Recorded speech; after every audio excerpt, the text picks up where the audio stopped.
677 के महावाक्य हैं और मुरली की हेडिंग है संगम युग यानी धर्माऊ युग प्रभु चढ़ती कला सर्व का भला का विशेष वरदान।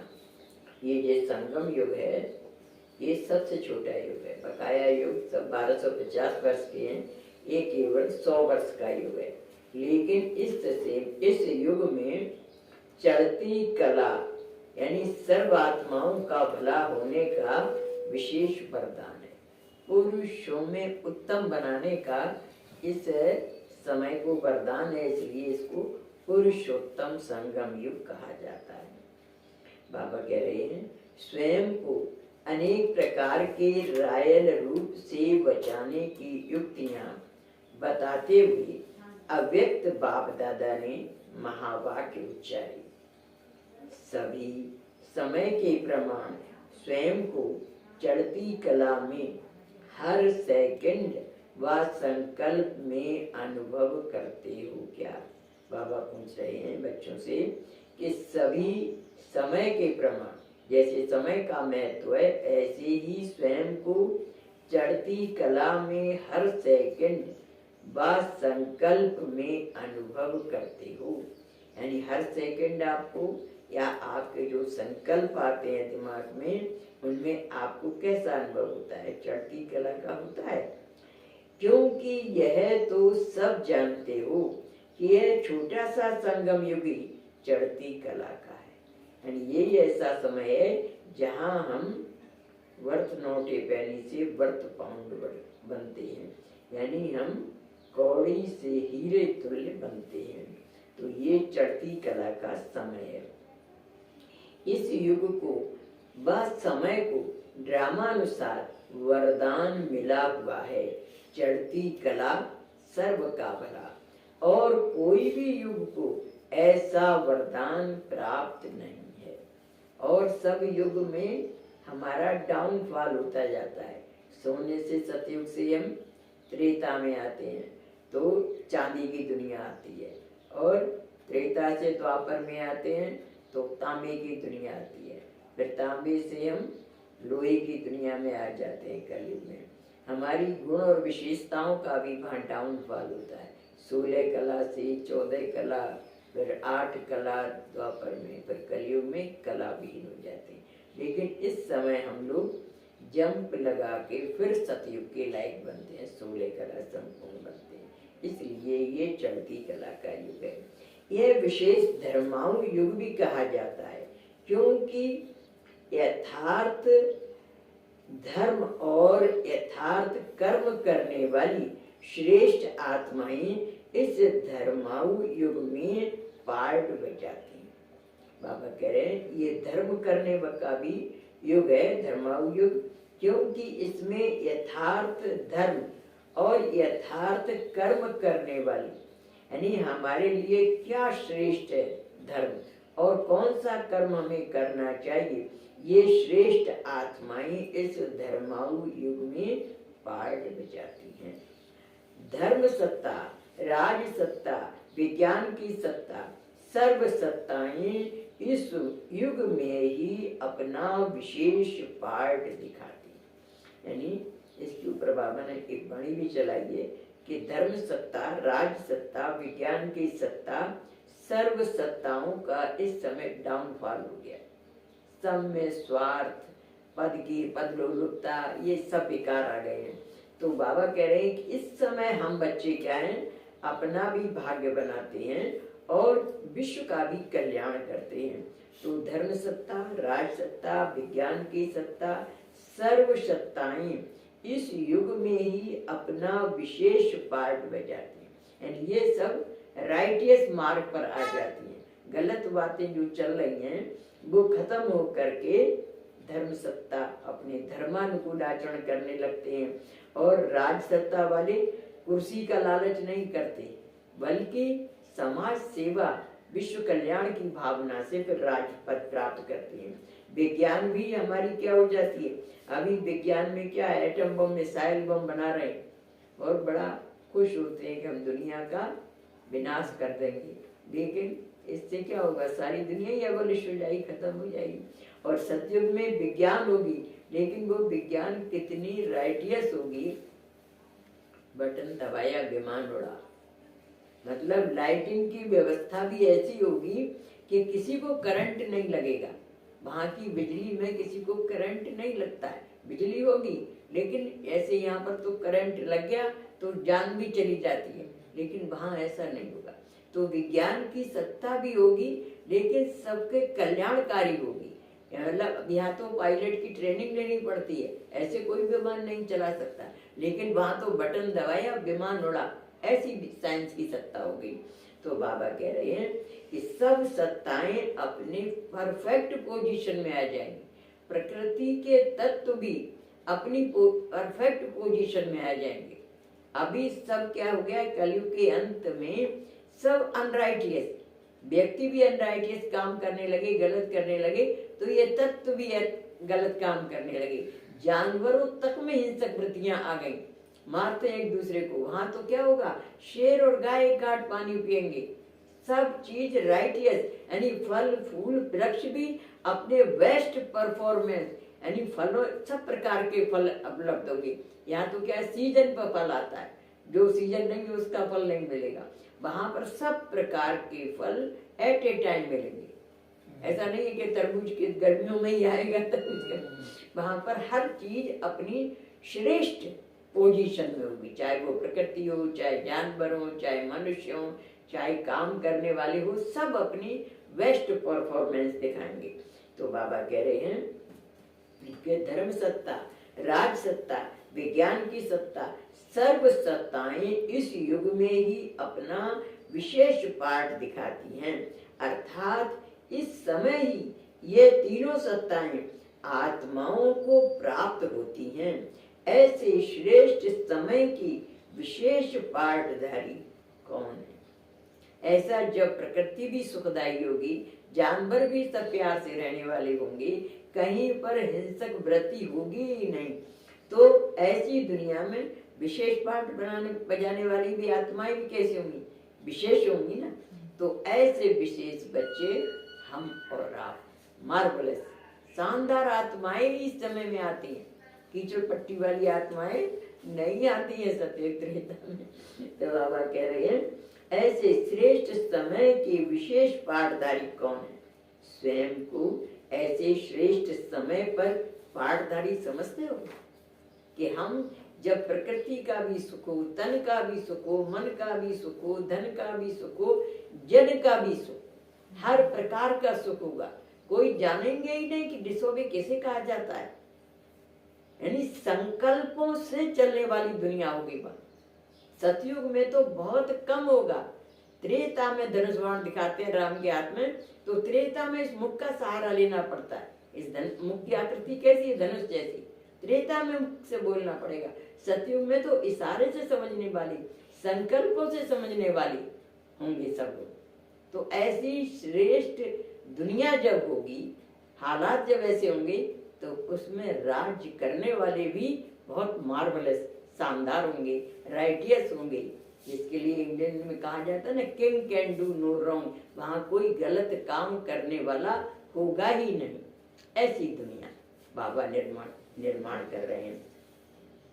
तो स्वयं को ऐसे श्रेष्ठ समय पर पाठधारी समझते हो?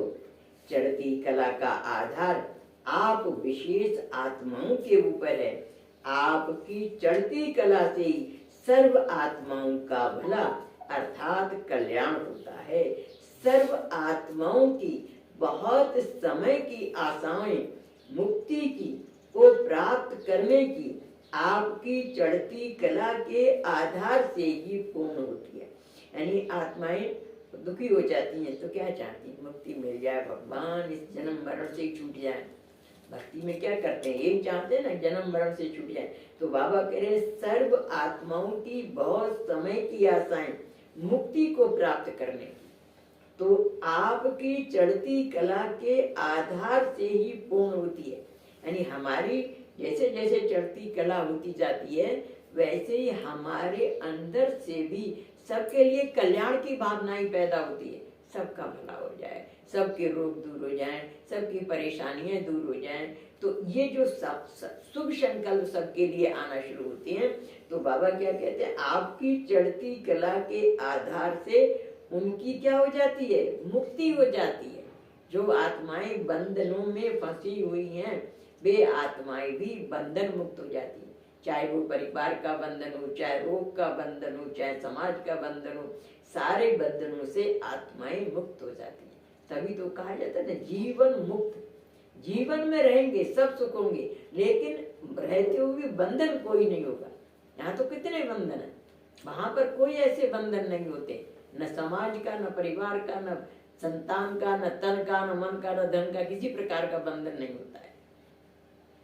तो बाबा कह रहे हैं कि बहुत समय की आशाएं मुक्ति को प्राप्त करने की आपकी चढ़ती कला के आधार से ही पूर्ण होती है।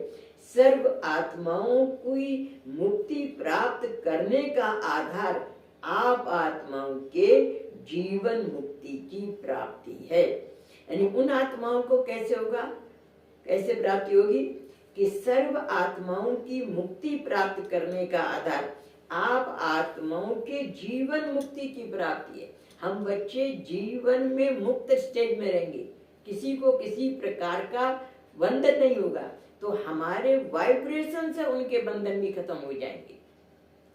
जैसे सूरज आकाश में तब चमकता है, लेकिन उसका रिफ्लेक्शन पूरी धरती पर आता है, घर घर में प्रकाश हो जाता है, यहाँ तक कि बाहर प्रकाश है, लेकिन उसका रिफ्लेक्शन अंदर घर में भी आ जाता है, रोशनी आ जाती है। तो ऐसे ही हम जब श्रेष्ठ पोजीशन पर होंगे, तो हमारे वाइब्रेशन से सारी सृष्टि, सारी दुनिया, जो आत्माएं आज दुखी हैं, बंधन में, वे बंधन मुक्त बन जाएंगे। इसलिए तो मुक्ति और जीवन मुक्ति का अधिकार किसको मिलता है, हम बच्चों को मिलता है, हमारे से रिफ्लेक्ट होकर के उनको भी मिलेगा। तो बाबा कह रहे हैं सर्व आत्माओं की मुक्ति प्राप्ति का आधार आप आत्माओं के जीवन मुक्ति की प्राप्ति है। ऐसे अपने को आधार मूर्त समझ चलते हो क्या कि हम क्या है, सारे विश्व को, विश्व की आत्माओं के आधार हैं। आधार समझते ना, जैसे नींव होती है, नींव को फाउंडेशन, नींव के ऊपर सारी बिल्डिंग खड़ी होती है। तो ऐसे ही हमारे ऊपर हम जैसा चाहेंगे वैसी दुनिया बदल जाएगी। तो मूर्त समझ चलते हो क्या, देने वाला दाता बाप है, लेकिन निमित्त किसको बनाया है। वर्षा बाप द्वारा प्राप्त होता है, लेकिन बाप भी निमित्त बच्चों को बनाते हैं। वो निराकार ज्योति बिंदु है, उसको काम करने के लिए हैंड्स चाहिए। तो जो बच्चे इस ज्ञान में अपने आप को समर्पित बुद्धि बन करके, बाबा करा रहा है, बाबा चला रहा है, ऐसे चलते हैं, तो बाबा उनके द्वारा ये काम कराता है। क्योंकि जिनके अंदर ईगो है, तो ईगो, अहंकार, बेकार नंबर कट कर देता है। कोई भी विकार नहीं है जिनके अंदर, उनके वाइब्रेशन फैलते हैं। तो निमित्त किसको बनाया है, वर्षा बाप द्वारा प्राप्त होता है, लेकिन बाप भी निमित्त बच्चों को बनाते हैं। इतना अटेंशन हर कदम अपने ऊपर रहता है, यानी हर समय ये ध्यान रहता है कि कोई बेकार की लकीर तो अंदर नहीं आ रही है, क्योंकि हमारी स्टेज क्या है, संपूर्ण निर्विकारी। अगर कुछ भी बेकार अंदर है तो वो नंबर कट कर लेता है। एक भी छेद बाल्टी के अंदर है तो पानी रिस जाएगा ना, हमारी ऊर्जा खत्म हो जाएगी। इसलिए हमें वो डिग्री का भी ध्यान रखना है कि हमारे अंदर वो सारी बातें जो हमारी डिग्री में हैं वे होनी चाहिए। इतना अटेंशन हर कदम अपने ऊपर रहता है कि हम विशेष आत्माओं के आधार से सर्व आत्माओं का भला है। यह स्मृति रखने से अलबेलापन और आलस्य समाप्त हो जाएगा, जो वर्तमान समय किसी न किसी रूप में मेजॉरिटी में दिखाई देता है, जिस कारण चढ़ती कला के बजाय रुकती कला में आ जाती हैं। और इस रुकने की कला में भी बहुत होशियार हो गए हैं। होशियारी क्या करते हैं, ज्ञान की सुनी हुई बातें बात समझ जो युक्तियां बाप द्वारा मिलती रहती हैं, उन युक्तियां या बातों को यथार्थ से यूज यानी प्रयोग नहीं करते, मिस यूज यानी दुरुपयोग करते। बाबा हम बच्चों की गलतियां पॉइंट आउट कर रहे हैं, ऐसे डायरेक्ट नहीं कहते हैं बाबा, लेकिन इनडायरेक्ट भी में हिंट देते हैं कि देखो कैसे बच्चे होशियारी दिखाते हैं। ज्ञान की सुनी हुई बातें बस समय जो युक्तियां बाप द्वारा मिलती रहती हैं, उन युक्तियां या बातों को यथार्थ से यूज प्रयोग नहीं करते, मिस यूज करते हैं। कैसे करते हैं? भाव को बदल बोल को पकड़ लेते हैं, यानी भगवान के कहने का जो भाव है उसको न समझ करके बाबा ने ऐसी बात कहा है, पढ़ो नहीं तो फेल हो जाओगे। तो फेल हो जाने की बात तो याद रखते हैं, लेकिन ये नहीं याद रखते कि पढ़ना है, पढ़ेंगे तभी तो पास होंगे ना। तो भाव को बदल बोल को पकड़ लेते हैं, अपने पुराने स्वभाव के वशीभूत हो यथार्थ भाव को स्वभाव बस बदल लेते हैं। जो यथार्थ भाव है परमात्मा के कहने का, उसको बदल लेते हैं। जैसे बाप दादा का ड्रामा के रहस्य को मास्टर त्रिकालदर्शी बनाने के कारण सर्व रहस्य बच्चों के आगे स्पष्ट करते हैं।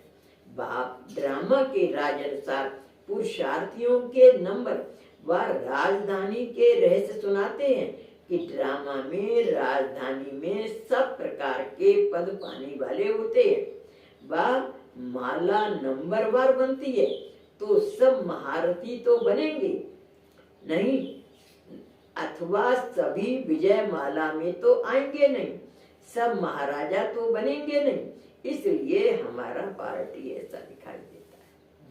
क्या करेंगे? अपनी कमजोरी को बाबा ने कहा है कि सब थोड़ी है, वो माया परीक्षा लेने आएगी, मासी का घर थोड़ी है, सब थोड़ी ही पास हो जाएंगे। तो अपने को बचाने के लिए वो कमजोर बात को पकड़ लेते हैं। बाबा ने ये कहा है ना, नंबर बार आते हैं, इसलिए हमारा भी नंबर कहीं ना कहीं तो लग ही जाएगा ना। मतलब बाबा कहते हैं पुरुषार्थ में कभी संतोषी नहीं बनना चाहिए। लक्ष्य आपका ऊंचा होगा तो लक्षण वैसे आएंगे। अगर फिसड्डी स्टूडेंट का लक्ष्य रखेंगे तो फिसड्डी में 33 करोड़ में तो आ ही जाएंगे, इसमें कौन सी बड़ी बात है। लक्ष्य जैसा होगा, अगर आपका फर्स्ट डिवीजन का लक्ष्य है तो फर्स्ट डिवीजन के लायक पुरुषार्थ करेंगे ना। और लक्ष्य अगर है कि हम तो चपरासी बन जाए, झाड़ू लगाने वाले बन जाए, कुछ भी बन जाए, तो आ जाएंगे। दुख तो वहां किसी को नहीं है, दुख का नाम ही नहीं होता वहां, सब सुखी होंगे, चाहे वो चपरासी हो चाहे झाड़ू लगाने वाला हो, लेकिन ऊंचा पद पाने का पुरुषार्थ करना चाहिए। तो बाबा यहाँ पर वही बात कह रहे हैं कि ड्रामा में राजधानी में सब प्रकार के पद पाने वाले होते हैं। वह माला नंबर बार बनती है तो सब महारथी तो बनेंगे नहीं, अथवा सभी विजय माला में तो आएंगे नहीं, सब महाराजा तो बनेंगे नहीं। इसलिए हमारा पार्टी ऐसा दिखाई देता है।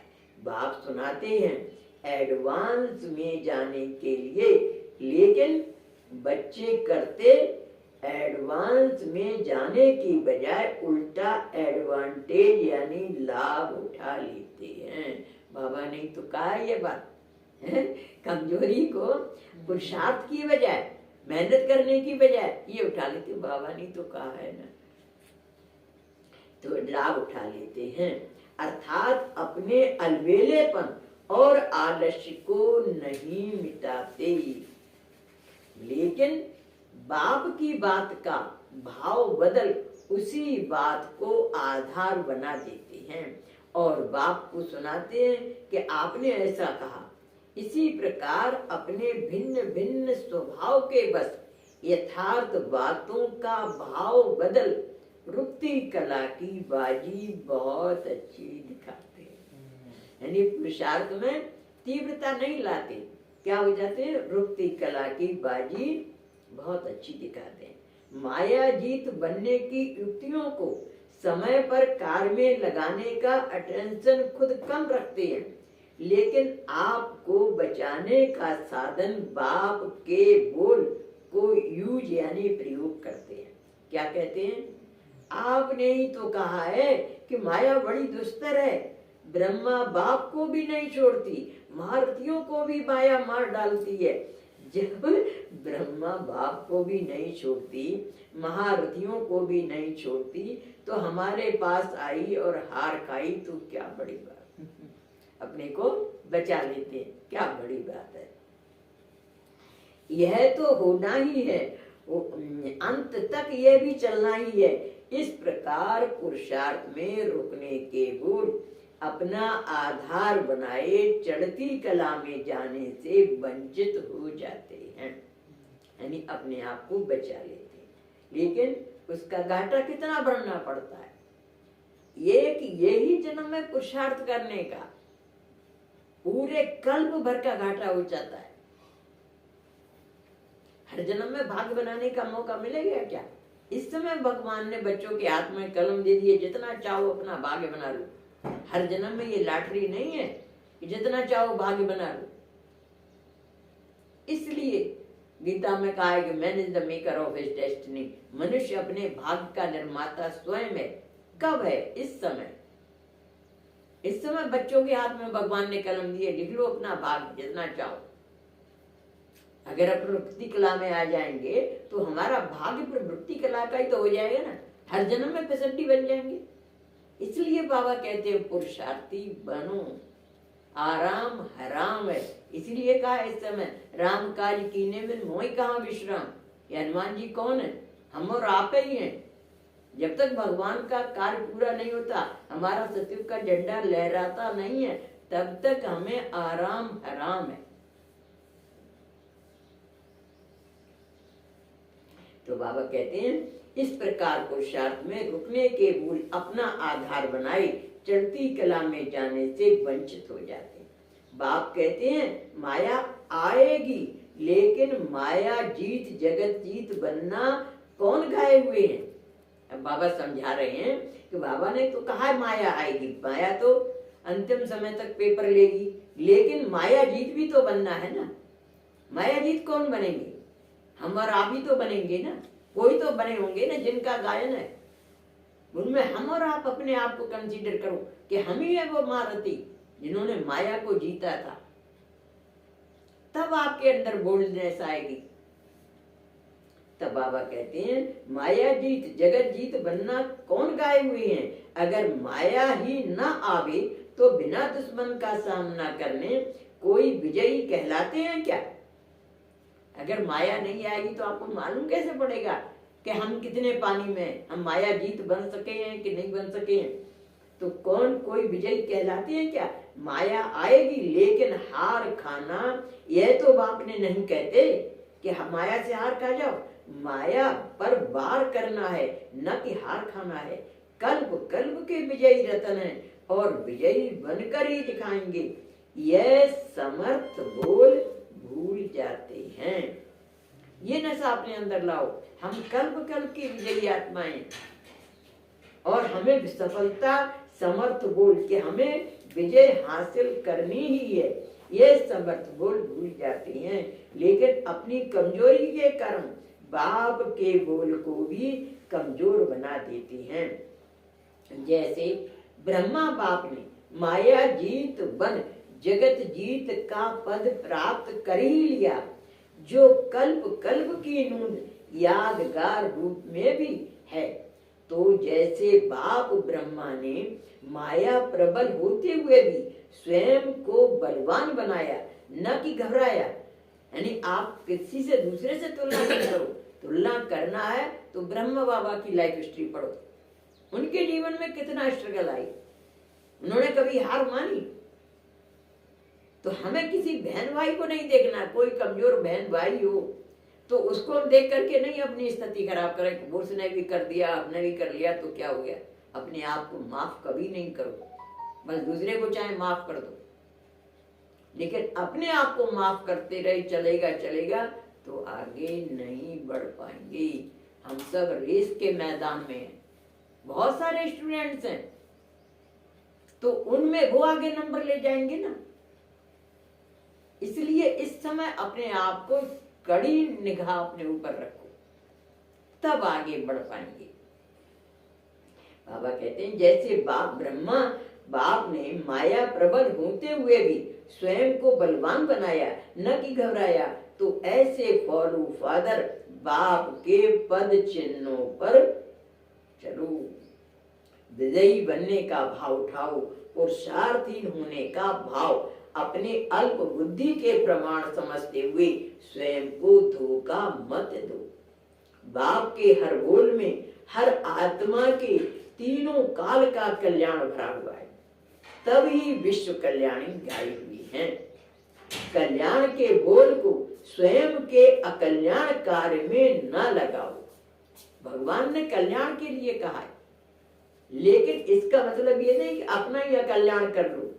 सही सही बाबा ने जिस भावना से जो बात कही है, उस भाव को ग्रहण करके उसको एक्सेप्ट करो, अपनी सहूलियत के अनुसार एक्सेप्ट नहीं करो। तो स्वयं के अकल्याण अर्थ कार्य में न लगाओ। आजकल मेजॉरिटी इसी प्रकार के नॉलेजफुल बहुत हैं। इस प्रकार के नॉलेजफुल समझने से अपने को समझदार बहुत कहलाते हैं और करते हैं व्यर्थ और उल्टे कार्य, जिसको रॉयल रूप के विकर्म कहें। क्या कह रहे हैं बाबा? वो सब क्या बन जाता है? पाप का खाता बन जाता है, विकर्म बन जाता है। और हमको क्या बना रहा है बाबा? विकर्माजीत। सतयुग जब स्टार्ट होगा तो संबत क्या कहलाएगी? विकर्माजीत संबत। अभी विक्रम संबत है, द्वापर युग से विक्रम संबत होती है। सतयुग त्रेता में विकर्माजीत होती है, वहां पर कोई विकर्म नहीं करता है। तो हमें अपनी नेचर कैसी बनानी है कि हमसे कोई भी विकर्म नहीं हो। नहीं तो यही तो माइनस मार्किंग कर देते ना, नंबर कहाँ कट हो जाते हैं। कर सभी पुरुषार्थ रहे, लेकिन जो अगर थिंकिंग में कमजोरी का संकल्प आ रहा है, ये माइनस मार्किंग कर देता है।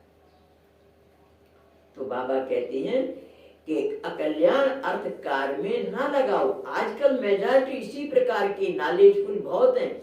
इस प्रकार के नॉलेजफुल समझने से अपने को समझदार बहुत कहलाते हैं और करते हैं व्यर्थ और उल्टे कार्य, जिसको रॉयल रूप में विकर्म कहें। लेकिन अपने को समझदार सिद्ध करने का तरीका बहुत अच्छा आता है। व्यर्थ कर्म या रॉयल रूप के विकर्म जो दिखाई कुछ देते हैं, लेकिन होता है स्वयं को और दूसरों को नुकसान दिलाने वाला। यानी जो व्यर्थ कर्म करते हैं वो कैसे होती है? व्यर्थ कर्म या रॉयल रूप के विकर्म जो दिखाई कुछ देते हैं, लेकिन होता है स्वयं को और दूसरों को नुकसान दिलाने वाला। उसकी परख ही है। ऐसे कर्म करने से स्वयं भी अंदर से संतुष्ट नहीं होगा। यानी कोई अगर शॉर्टकट रास्ता भी अपनाते हैं तो क्या होता है? स्वयं में स्वयं संतुष्ट नहीं होता। यानी हम जो काम करते हैं वो राइटियस हो, हमारी कॉन्शियस हमें अलाउ करे। अगर हम गलत काम कर रहे हैं तो हमारी कॉन्शियस ही हमें अलाउ नहीं करेगी। जो आत्मा है ना, वो पहले अपने आप हर गलत काम करने से रोकती है, नहीं ये नहीं करना है। अगर आप उसकी आवाज को डिस्कार्ड कर देते हैं, नहीं मानते, तो फिर आप गलत काम करने लग जाते हैं। नहीं, पहली बार कोई भी गलत काम करने जाता है ना, तो आत्मा शुद्ध पवित्र है, तो वो मना करती है ऐसा नहीं करो। तो बाबा यहाँ पर वही बात कह रहे हैं, लेकिन होता है स्वयं को और दूसरों को नुकसान दिलाने वाला। उसकी परख ही है। ऐसे कर्म करने से स्वयं भी अंदर से संतुष्ट नहीं होगा। यानी उसकी कॉन्शियस ही उसको डिस्कार्ड करेगी। खुशी का अनुभव, शक्ति का अनुभव नहीं करेगा। अपने को गुणों से, शक्तियों से, खजाने से खाली अनुभव करेगा। भले दूसरे ने आपको कुछ भी नहीं किया। किसी ने, एक एग्जाम्पल दो, किसी ने मर्डर किया किसी का और धरती के अंदर गाड़ दिया, किसी ने इसको नहीं देखा, लेकिन उसकी कॉन्शियस ही उसको अलाउ नहीं करेगी, आत्मा धिक्कारेगी मैंने गलत काम किया। किसी ने डूबते हुए को बचाया, किसी ने उसका अप्रिशिएट नहीं किया, किसी ने उसका अखबार में नाम नहीं डाला, लेकिन उसकी कॉन्शियस ही उसको खुशी महसूस करेगी कि मेरे द्वारा एक मरता हुआ आदमी बच गया। हमारी कॉन्शियस की जो हमें खुशी प्राप्त होती है वही हमारा रिवार्ड है। सबसे बड़ा रिवार्ड तो वही है। हमारी कॉन्शियस ही हमको धिक्कारती है, वही हमारा सबसे बड़ा पनिशमेंट है। इसलिए कहते हैं कोई देखे या न देखे, पर अपने आप को देखो कि हम जस्टिफिकेशन, हम काम कर रहे हैं, अच्छा कर रहे हैं या गलत कर रहे हैं। दुनिया वालों से प्रशंसा या नाराजगी पाने की अपेक्षा अपने आप से देखो मेरी खुशी किसमें है। जिसमें खुशी मिलती है वो काम करो, जिसमें अपनी आप को कुंठा महसूस होती है वो काम कभी नहीं करो।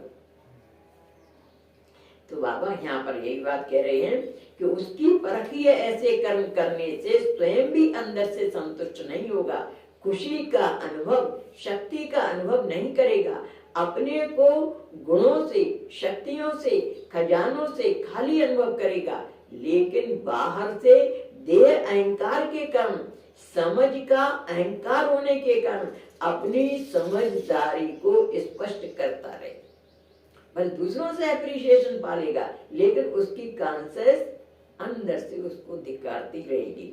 उसका हर बोल अंदर से खाली, लेकिन बाहर से स्वयं को छिपाने का रूप होगा। जैसे कहावत भी है, खाली वस्तु आवाज ज्यादा करती है, दिखावा बहुत होता है, लेकिन अंदर का धोखा बाहर का दिखावा होता है। यानी अंदर में धोखा है, बाहर का दिखावा होता है। साथ साथ ऐसे कर्मों का परिणाम अनेक ब्राह्मण आत्माएं और दुनिया की अज्ञानी आत्माओं की डिससर्विस करने के निमित्त बन जाते हैं। यानी दूसरी आत्माओं को जब पता लगता है ना, तो ऐसे अनेक ब्राह्मण आत्माओं और दुनिया की अज्ञानी आत्माओं की डिससर्विस करने के निमित्त बन जाते हैं। ऐसे विकर्मों से व व्यर्थ कर्मों से एक स्वयं से डिससेटिस्फाइड यानी असंतुष्ट, दूसरा अनेकों की डिससर्विस, इस कारण चढ़ती कला की बजाय रुकती कला में आ जाती हैं। दूसरे लोग देख करके क्या कहते हैं, अच्छा बाबा के घर में भी ऐसा होता है। ये हमारा क्या है, शीश महल है। जैसे कांच में अपनी शकल दिखाई देती है ना, ऐसे ही ट्रांसपेरेंट हमारा हृदय होना चाहिए,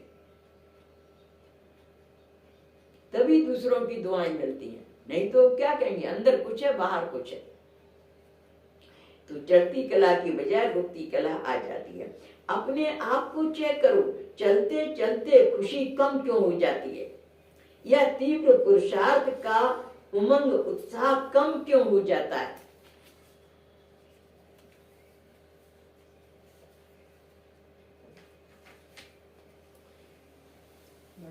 बस या योग युक्त की बजाय व्यर्थ संकल्पों तरफ क्यों भटक जाती, वह अपने स्वभाव संस्कारों का बंधन क्यों नहीं चुक्त होता। कारण क्या होता है, कारण को जानते हो क्या। विशेष कारण है, जैसे शुरू में आते हो तो बाप से प्राप्त हुए पुरुषार्थ की युक्तियां और मेहनत से करने लग जाते हो। दिन रात थकावट अथवा माया की रुकावट कोई की परवाह नहीं करते। बाप मिला, वर्षा पाना है, अधिकारी बनना है, इसी नशे में कदम को बहुत तीव्र रूप से आगे बढ़ाते चलते हो। लेकिन अब क्या करते, जैसे आजकल के जमाने में मेहनत करना मुश्किल लगता है, तनख्वाह पैसा चाहिए लेकिन मेहनत नहीं चाहिए, वैसे ब्राह्मण आत्माएं भी मेहनत से अलबेली हो जाती हैं, आलस्य में आ जाती हैं। बनना सभी महावीर महारथी चाहते हो, लेकिन मेहनत प्यादे की भी नहीं करते। बनी बनाई स्टेज चाहते हैं, मेहनत से स्टेज बनाना नहीं चाहते। सोचेंगे हम कम किस्में भी ना होंगे, लिस्ट महारथियों में हो, लेकिन महारथी का वास्तविक अर्थ है महारथी की महानता, यानी वो महानता नहीं रखते, उसमें स्थित होना मुश्किल अनुभव करते हैं। सहयोगी नाम का एडवांटेज ठीक उठाते हैं। इस कारण जो कदम कदम पर मेहनत और अटेंशन चाहिए, पुरुषार्थी जीवन की स्मृति चाहिए, बाप के साथ की समर्थी चाहिए, वह प्रैक्टिकल में नहीं है। मेहनत नहीं करना चाहते लेकिन बाप की मदद से पार होना चाहते हैं। बाप का काम ज्यादा याद रखते हैं, अपना काम भूल जाते हैं। यानी अपना प्रसाद करना है, बाबा तो देने में आया है, फल देने के लिए आया है, लेकिन सब उसके ऊपर ही छोड़ देते हैं, तो अपना काम भूल जाते हैं। इस कारण जो युक्तियां बताई जाती हैं वो कार्य में नहीं लगाते, समय पर यूज करना नहीं आते, लेकिन बार बार बाप से पूछने आते हैं, योग क्यों नहीं लगता, क्या करूं, बंधन क्यों नहीं कटता, क्या करूं। जब रिवाइज कोर्स चल रहा है, रियलाइजेशन कोर्स यानी अनुभूति कोर्स चल रहा है, तो क्या कोर्स में बाप दादा ने ये बताया नहीं है? कुछ रह गया है क्या जो फिर सुनाना पड़े? यह तो पहले दूसरे क्लास का कोर्स है, इस कारण सुने हुए को मनन करो। मनन ना करने से शक्तिशाली ना बन कमजोर हो गई हो, और कमजोर होने के कारण बार बार रुकते हो, चढ़ती कला का अनुभव नहीं कर पाते हो। इसलिए सदा यह याद रखो कि हम निमित्त बनी हुई आत्माओं की चढ़ती कला से ही सर्व का भला है। अच्छा, बाप को और बाप के हर बोल को यथार्थ रूप से समझने वाले, यानी बाबा जो बात कहते हैं उसको यथार्थ रूप से समझो, तो समझने वाली अपने पर सदा मेहनत से स्वयं को महान बनाए, सर्व को महान बनाने वाली, हर कदम में चढ़ती कला का लक्ष्य और लक्षण अनुभव करने वाली, सदा स्वयं को और अनेक प्रकार के माया के रायल रूप से बचाने वाली, ऐसी माया जी कल्प कल्प के विजयी रत्नों को बाप दादा का याद प्यार और नमस्ते। ऐसा श्रेष्ठ बनाने वाले बाप दादा को हम रूहानी बच्चों का याद प्यार, गुड मॉर्निंग, नमस्ते नमस्ते नमस्ते। हम सब रहे हंसते और ऐसी